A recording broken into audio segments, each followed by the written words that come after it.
60 salários mínimos. Eu vou te dizer assim, olha, você vai perder o valor excedente. Porque quando você ingressa no juizado, sabendo que o limite do juizado é 60 salários mínimos, você está pleiteando mais, você está renunciando o valor excedente. Né?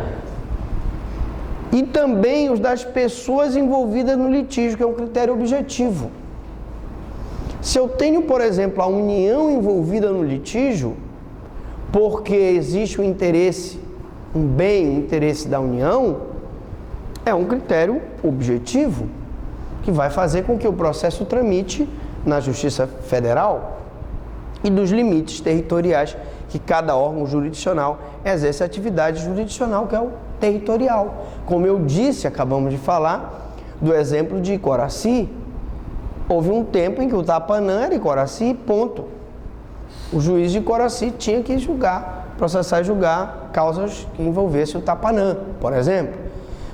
Nós sabemos, por exemplo, que o juiz de São Sebastião não pode julgar os processos de Moná, nem o juiz de Curralinho pode julgar os processos de Oeiras do Pará, porque existe aí uma competência territorial. Diga. Por exemplo, a competência de uma vara, digamos que eu queria entrar contra o senhor, um litígio, o senhor mora em Coraci, eu moro em Belém. Sim. Qual é a vara competente? O senhor mora em Coraci. O senhor mora em Coraci, eu moro aqui em Belém, aqui no centro. Depende. Qual é a vara competente? Por exemplo, se eu sou o alimentando e tu és o meu alimentante e eu moro em Belém, tu mora em Coraci, eu posso entrar no meu domicílio, que é Belém. Então isso depende muito. Por exemplo, se é o foro do acidente do veículo automotor, é o local onde aconteceu o acidente. Se o acidente aconteceu em Belém, ele vai ser processado e julgado em Belém, mesmo que tu mores em Castanhal. Uma questão de dívida, que não é particular, uma questão de dívidas. Aí, Onde foi que eu moro em Belém. Qual é a vara do réu? do foro estipulado no contrato. Se tem um contrato, o foro vai dizer é Belém, é São Paulo, é Rio de Janeiro. Se tem um título, ele vai dizer onde o título foi assinado para ser executado. Mas calma lá, eu vou mostrar, não perca, daqui a pouquinho, depois dos comerciais, nós vamos mostrar a questão das competências que são concorrentes, as competências que são exclusivas, tá? E no finalzinho da aula, nós vamos dar uma olhadinha no novo Código de Processo Civil. Vamos, a gente sempre faz isso no finalzinho, a gente dá uma olhadinha no novo Código de Processo Civil. Então vamos lá, competência internacional, que é o limite da jurisdição dos tribunais brasileiros, né? O Tribunal Brasileiro, em tese, só pode atuar no Brasil, mas ele tem exceções em que ele pode ter essa competência internacional. Competência interna, princípio da territorialidade, competência territorial, também dentro do território brasileiro, princípio da territorialidade ou nacionalidade.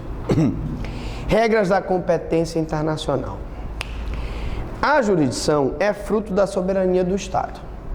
Cada Estado tem que defender a sua jurisdição, porque a jurisdição pertence a um órgão, um poder do Estado, que é o Poder Judiciário.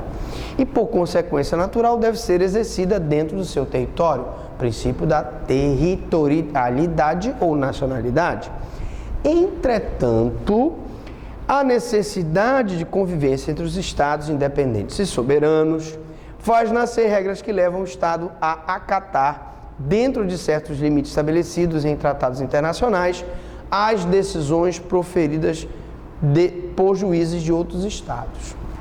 Então, professor Franklin, o Brasil pode acatar uma decisão proferida por um juiz americano, por um juiz francês, por um juiz italiano? Pode. Assim como um juiz italiano, francês ou americano pode acatar uma decisão de um juiz brasileiro.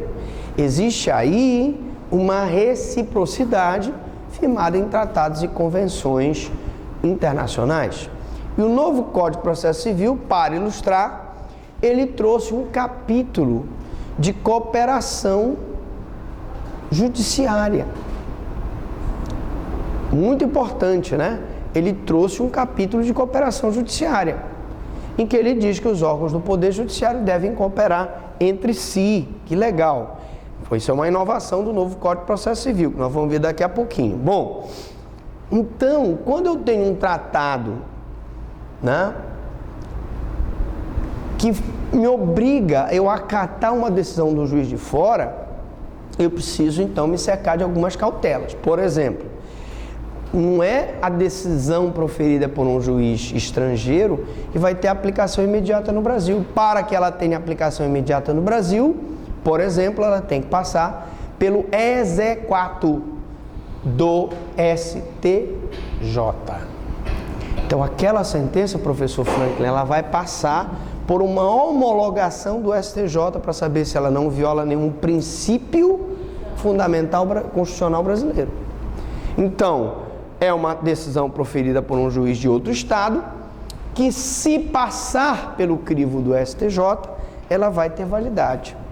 Diante dessa realidade, o legislador definiu o caso em que há competência exclusiva do Poder Judiciário brasileiro, mas aí ele, para resguardar a questão da soberania, ele vai dizer, olha, essa competência aqui é só nossa. Mesmo que haja uma decisão estrangeira, eu não posso permitir, porque aqui, vamos já ver essas situações, somente é exclusiva brasileira, competência exclusiva do Brasil. E há casos em que a competência é concorrente, sendo que a decisão proferida no estrangeiro poderá ser homologada pelo STJ e terá validade no Brasil. Mas vamos lá, professor, quais são, você deve estar curioso, né? Quais são os casos de competência exclusiva e quais são os casos de competência concorrente? Bom, isso pode vir a gerar efeitos dentro do nosso território após ser, claro, homologada pelo STJ. Só as situações de competência concorrente, porque aquela competência exclusiva não gerará a homologação da sentença estrangeira perante o STJ, porque é competência exclusiva brasileira. Mas vamos lá, quais são os casos? Competência internacional. Primeiro eu quero falar da cumulativa ou concorrente, aquela em que pode ser julgado pelo Brasil e concorrentemente pode ser julgado por um outro país estrangeiro. Então a ação pode ser proposta no Brasil ou no estrangeiro. A sentença estrangeira passa a ter validade ou eficácia após ser homologada pelo STJ. Depois você dá um exemplo? Vamos dar o exemplo. Ele quer o exemplo, eu já ia dizer, o aluno quer o exemplo. Lembram do acidente do Legacy, né? Que quando sobrevoava o norte do Mato Grosso, ele teve a infelicidade de bater na asa do voo da Gol e o avião caiu em virtude desse choque e morreram 200 e poucas pessoas. Ora, nós temos aí um caso de competência concorrente, cumulativa, porque tanto a ação poderia ser ajuizada pelos familiares da vítima contra a Gol no Brasil, quanto elas poderia ser ajuizada uma ação contra a Legacy lá na sede da Legacy que fica em Nova York. O que aconteceu? Preferiu-se ajuizar a ação contra o Legacy em Nova York. Por quê? Por conta da celeridade do julgamento da justiça americana. Mas se por um acaso a empresa Legacy não cumprisse com aquele acordo feito ou aquela decisão judicial americana, e eu tivesse, por exemplo, como familiar de uma das vítimas, que executar bens da Legacy aqui no Brasil, eu teria que ter aquela sentença homologada pelo STJ e a partir da homologação eu poderia executar aquela sentença americana aqui no Brasil, tá? Então é concorrente porque tanto eu poderia ter ajuizado aqui no Brasil, quanto eu poderia ter ajuizado em Nova York. E algumas pessoas preferiram ajuizar a ação nos Estados Unidos. Mas, então eu tenho casos em que, quando é que essa competência será concorrente?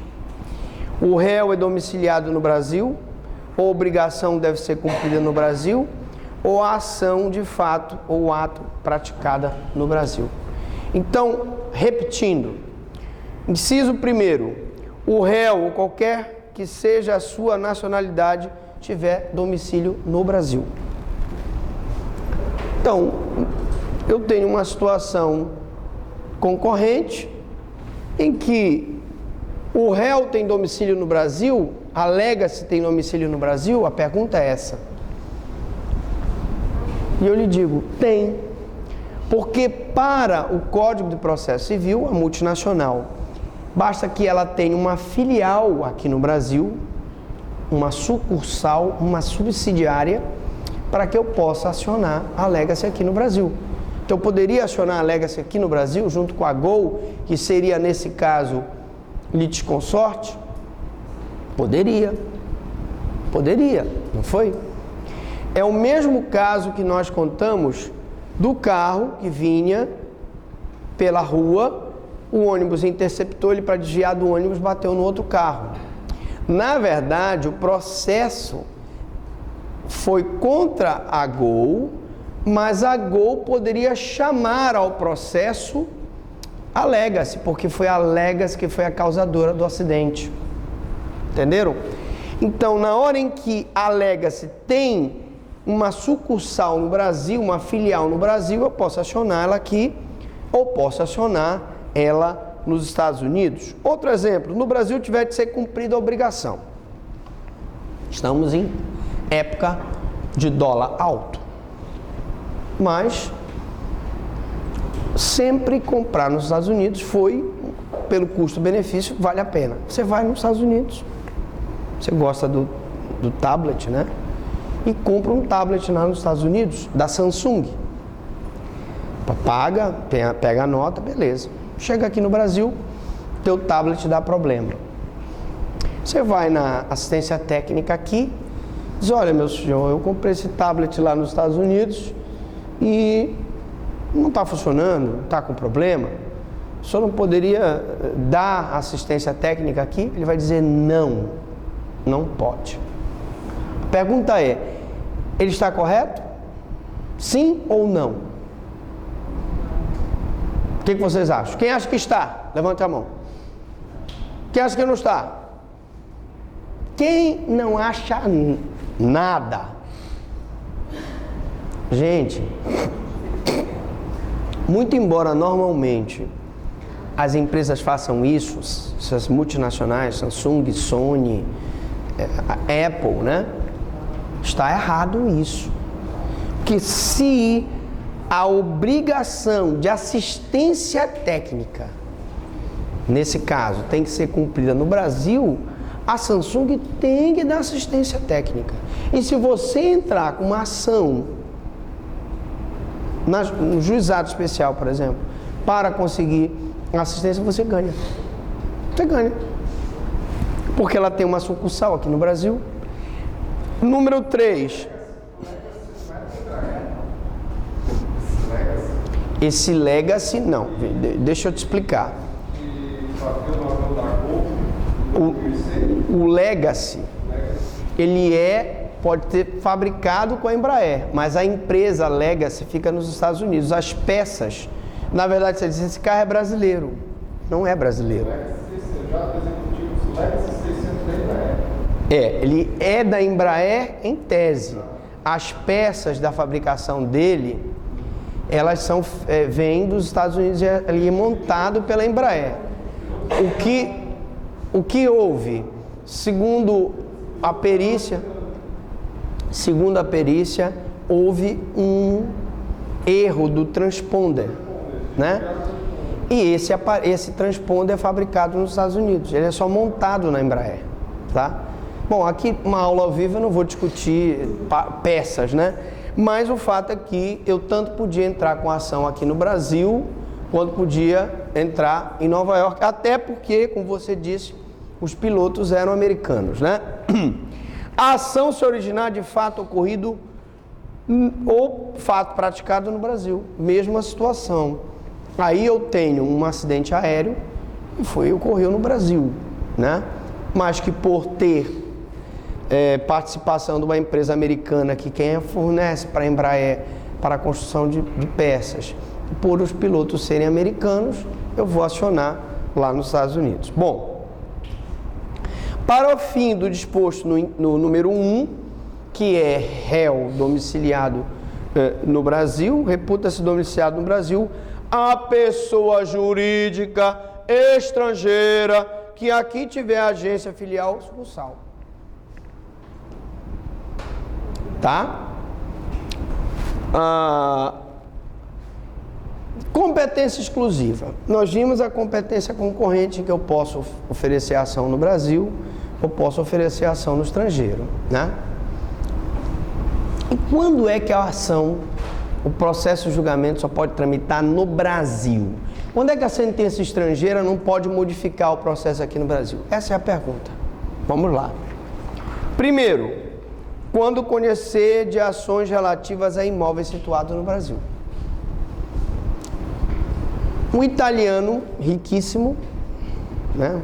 Um armador grego riquíssimo, o italiano vai lá, compra um imóvel aqui no Brasil e esse imóvel é invadido. Ele, como cidadão italiano, está lá em Roma, ou Florença, ou Veneza, resolve entrar com uma ação de reintegração de posse em Veneza, que é o domicílio dele. Mas espera aí, seu italiano, me dispiace, tutte noi sentiamo la tua mancanza. O senhor não pode entrar com uma ação em Veneza se houver o conhecimento de uma ação relativa a imóvel situado no Brasil. Se é uma reintegração de posse relacionada a uma invasão que aconteceu no Brasil, o senhor só pode entrar no Brasil. Professor, quer dizer que se o juiz italiano der a liminar para a reintegração de posse, essa sentença não será cumprida no Brasil? Não. Não será homologada pelo STJ? Não. Porque é uma ação relativa a imóvel situado no Brasil. E aí, reintegração, manutenção, anunciação de obra nova, demarcatória, uso capião, seja ele ordinário, extraordinário, prolabore, não interessa, imóvel situado no Brasil, não pode, juiz americano, italiano, belga, francês, não interessa, ele não terá como processar e julgar uma situação de imóvel situado no Brasil, uma questão de soberania. 2. Proceder a inventário e partilha de bens situados no Brasil, ainda que o autor da herança seja estrangeiro e tenha residido fora do Brasil. Imaginemos que nós tivéssemos um homem riquíssimo, um armador, como o Onassis. Você sabe quem é o Onassis, que casou com a Jaqueline, depois que o Kennedy foi assassinado? E o Onassis, vamos supor, tivesse bens na Grécia, ele era um homem riquíssimo, né? Muitos barcos, e tivesse bens no Brasil. Quando Onassis morre, entram com o inventário e partilha dos bens dele lá na Grécia, ele era grego, morava em Atenas, e o juiz grego manda a sentença dele dividindo os bens aqui, que estão situados em São Paulo, os escritórios dos barcos que ele tinha, né? Que ele era armador, tinha navios. Eu pergunto, essa sentença do juiz grego pode ser cumprida aqui no país? A resposta é não, não pode. Por quê? Inventário e partilha de bens situados no Brasil, ainda que o autor da herança seja estrangeiro e tenha residido fora do Brasil, tem que ser feito no Brasil. Quem vai fazer é o juiz de São Paulo, onde os bens estão situados. Professor, e vamos complicar um pouco mais essa situação. Tá bom, professor. Ele tem um filho brasileiro. E tem os filhos dele lá na Grécia. Como é que fica a questão da partilha dos bens? Ele tem bens na Turquia, ele tem bens na Croácia, ele tem bens na Noruega. E aí? Cada um desses países fará um inventário e partilha de bens, dos bens situados no seu território, levando em consideração todos os herdeiros, inclusive os que estão em outros países. Ou seja, o herdeiro brasileiro não vai ficar com todos os bens do suposto milionário aqui no Brasil, sem que seja considerado pelo juiz brasileiro os outros herdeiros em outros países. Sim, essa questão, esses dois impedimentos aqui, é um tratado internacional. Mesma situação que eu estou ensinando aqui para o direito brasileiro, vale para o direito americano. Um brasileiro que tenha bens nos Estados Unidos, na hora que ele falecer, ele pode dividir os bens que ele tem aqui no Brasil, mas os bens que ele tem nos Estados Unidos só com inventário e partilha lá. Beleza? Bom, uma outra questão. Ação intentada no exterior. Ação intentada perante tribunal estrangeiro não induz litispendência, nem obsta a autoridade judiciária brasileira que conheça da mesma causa e das mesmas que lhe são conexas. Ninguém perguntou, mas professor, peraí, o senhor falou que tem um inventário lá na Grécia e tem um inventário aqui no Brasil, mas as mesmas partes, o mesmo pedido e a mesma causa de pedir não induz litispendência? Induz, mas não existe litispendência internacional. A ação que tramita lá do inventário e partilha pode tramitar com as mesmas partes, mesmo pedido, mesma causa de pedir aqui no Brasil, sem que haja litispendência. Olha que interessante. Na questão do escapião, porque hoje foi 3 irmãos, eles não tinham, não era dono da propriedade, o pai faleceu, na verdade o pai não comprou, já estava no nome de uma portuguesa, tinha um lote que antes era uma fazenda, né, em Guaraci. E aí os 3 tiveram que entrar separadamente para o usucapião. Essa questão do usucapião, se o pai falece e os filhos tinham a posse junto com o pai, os 3 podem entrar. Tem duas opções. Ou eles entram em conjunto litisconsórcio, pedem a área total para os 3 e depois fazem uma demarcatória para cada um ficar com a sua parte. Ou cada um entra com o usucapião individual pedindo a posse que lhe cabe, que ele está ocupando naquele momento. O que eu quero dizer aqui, por exemplo, nessa situação que nós citamos só como exemplo fictício do Onassis, tramitaria um processo de inventário e partilha na Grécia, tramitaria um processo de inventário e partilha aqui, com as mesmas partes, o mesmo pedido, a mesma causa de pedir, sem que houvesse litispendência, porque são processos internacionais. E o juiz brasileiro ainda poderia conhecer das causas que fossem conexas. Por exemplo, imaginemos que o filho brasileiro quisesse vender um dos imóveis, precisaria do alvará. Teria que ser processado e julgado pelo juiz brasileiro, dando conhecimento para os outros herdeiros gregos. Imaginemos que ele quisesse sacar um valor da conta corrente, que foi deixada pelo decujus. Mesma situação, alvará judicial, julgado pelo juiz da causa conexa, causa que tramita pelo direito brasileiro, tá? Alright. Competência interna. Eu tenho a competência absoluta e a competência relativa.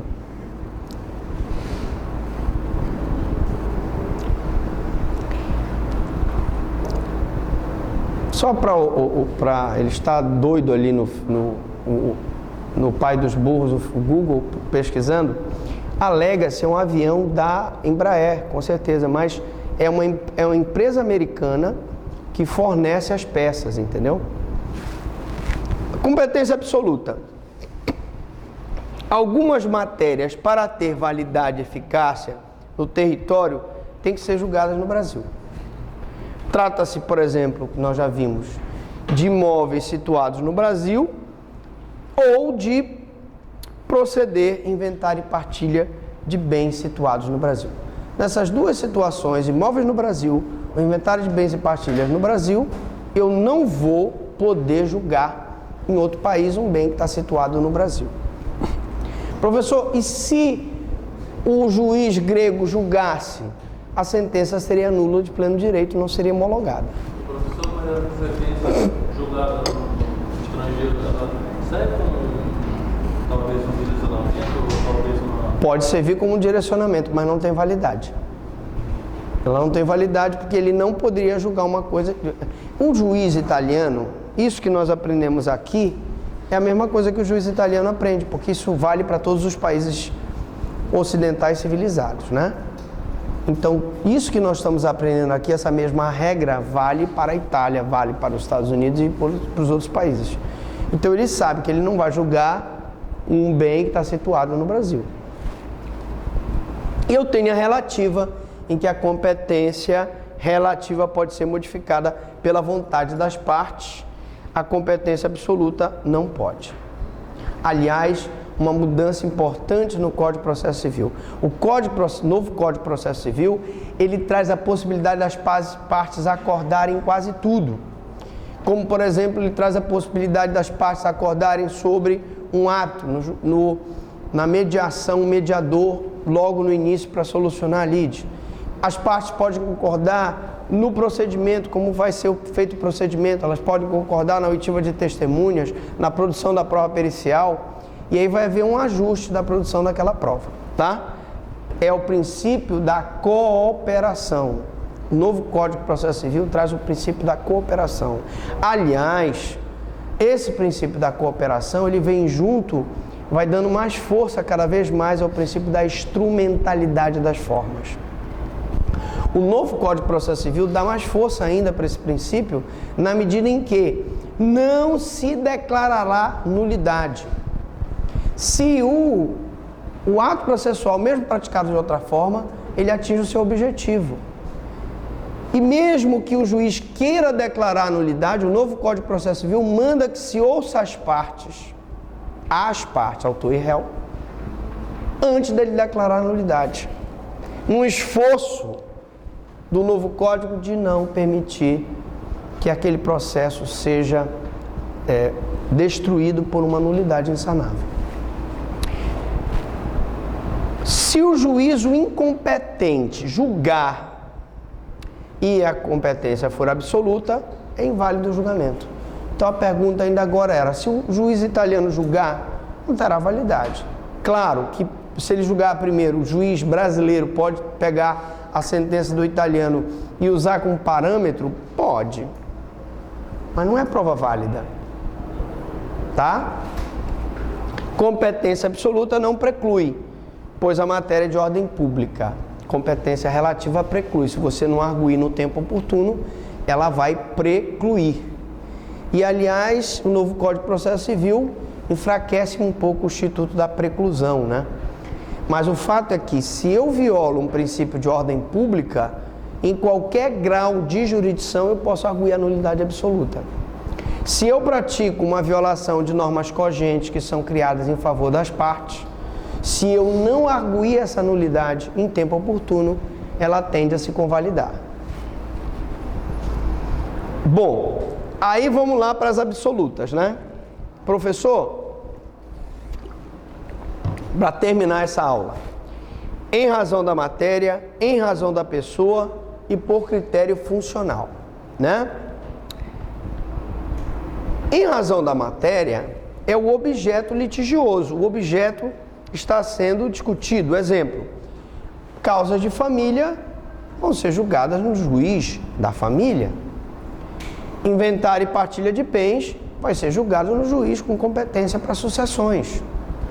Causas de falência serão julgadas pelo juiz da falência e concordatas e liquidação extrajudicial e recuperação extrajudicial. Causas de trânsito. Eu vou julgar uma causa de trânsito no tribunal do júri? Não vou. Tem o juizado de trânsito. Encontrado nas leis de organização judiciária dos estados federativos. Então, em razão da matéria, para cada juízo, eu tenho aquela competência. Eu tenho o juiz da família, eu tenho o juiz de massa falidas e fundações, eu tenho